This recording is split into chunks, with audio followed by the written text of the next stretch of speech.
Hey guys, in this video I will show you how to upload documents inside Centrelink. Please make sure to watch this video to the very end so you don't miss out on important information and to not make any mistakes. In saying that, let's just jump straight to the video.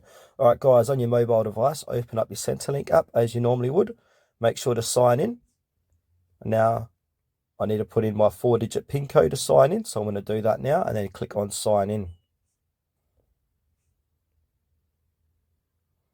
Alright, once you've signed in, you'll be brought to this page here.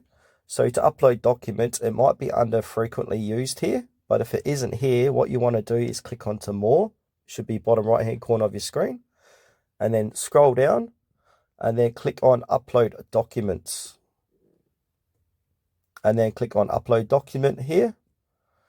And then if you've got a Centrelink form to upload, you can click on Centrelink form, or if it's a different document, click on other document. And then choose which document is relatable to the document you need to upload to Centrelink. So for example, if you've got a accommodation, if you just moved houses, click on accommodation.